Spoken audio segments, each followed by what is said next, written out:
আপোনালোকৰ পিনে এটা মানুহ ভালেই কৰিলে।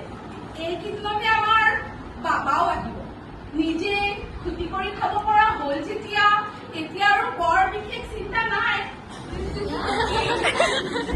জানেনে, লৰাই চিঠি পঠিয়ালে আজিকালি পঢ়িবলৈ ভয়েই লাগে। যিহে ইংৰাজী শব্দ অভিধান খুলিবলগীয়া হয়। আপুনি দুটামান নতুন কথা শিকিবলৈ পায়। সেইটো বাৰু হয়।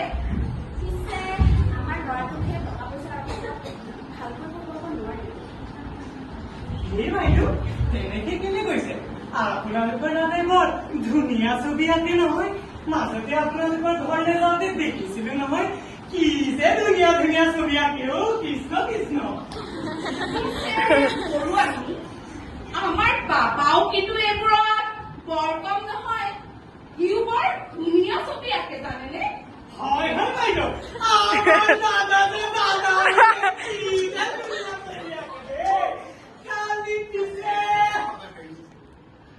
কি ৰৈ গ'লা যে? বাইদেউ এবাৰ দাদাই গৰুৰ ছবি আঁকিছিলে। পিছে লিখি দিওঁতে গম পালো তলত এইটো যে গৰু।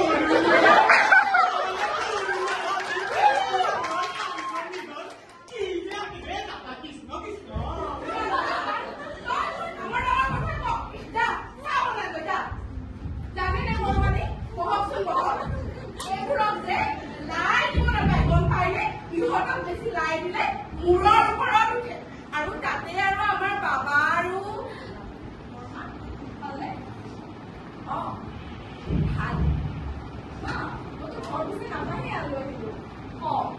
ঘৰত অকলে থকাত আমনি লাগে। তাতে ভাবিলো বৰমাহঁতৰ ঘৰতে এটা মানুহ ভালে কৰিলে।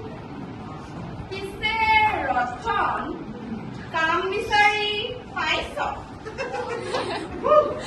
নাই বৰমা, চেষ্টা কৰিলো নহলে কিবা কাম এটা কৰিম। এইবাৰ আমাৰ বাবাও আহিব নহয়। তই তাৰ লগত কথা পাতি কিবা এটা কামৰ যোগাৰ কৰি লবি। আমাৰ সি আজিকালি বৰ ডাঙৰ চাকৰি কৰে নহয়। শুনিছ নহয় বৰমাই কি কৈছে? অলপমান মনোযোগ দিবি।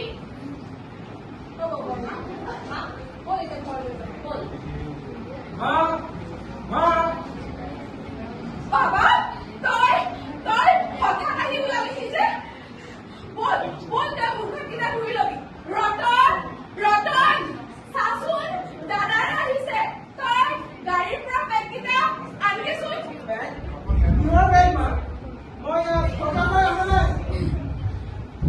তই মোৰ কি কৈছ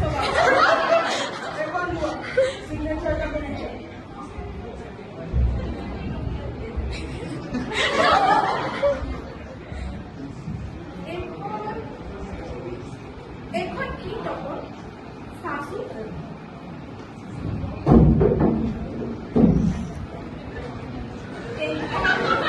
ঘৰৰ সম্পত্তিৰ দলিল। সম্পত্তিৰ দলিল? এইবোৰ কি বাবা? মোক তই বুজাই কচোন। নজনা ভাৱ নুচুৰিবা। দেউতাৰ সম্পত্তিৰ অধিকাৰ এতিয়া মোক লাগে। তইনো আৰু কিমান দিন জীয়াই থাকিবি? এতিয়াই এইবোৰ লেখা মাৰিব লাগে।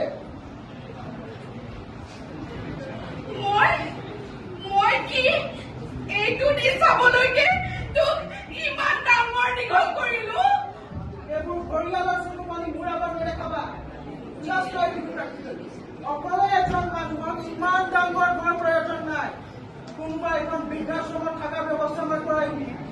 এতিয়া মই আহো, কালি এখন ল'বলৈ আহিম। দাদা অনিৰ্বাণ দাদা দাদা বাবা দাদা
নহয় বাইদেউ আপুনি কিন্তু মোক যিমানো বেয়া পালেও আপুনি মই যিমান দুখীয়া হলেও কিন্তু মই আপোনাক কেতিয়াও এৰি নেযাওঁ বাইদেউ মই সদায় আপোনাৰ লগত আছো বাইদেউ বৰ্মা মই বহুত দিনৰ পৰা মানুহৰ মুখত শুনি আহিছো চালাৰ যে সি বহুত সলনি হৈছে আপোনাক কম বুলি সাহস হোৱা নাছিল কিন্তু বৰ্মা যেতিয়ালৈ মই জীয়াই আছো আপোনাক একো কৰিব বৰ্মা মোৰ ভুল হৈ গ'ল মোৰ ভুল হৈ গ'ল মোৰ মানুহ চিনি পোৱাত ভুল হৈ গ'ল টকা পইচাৰ মোহত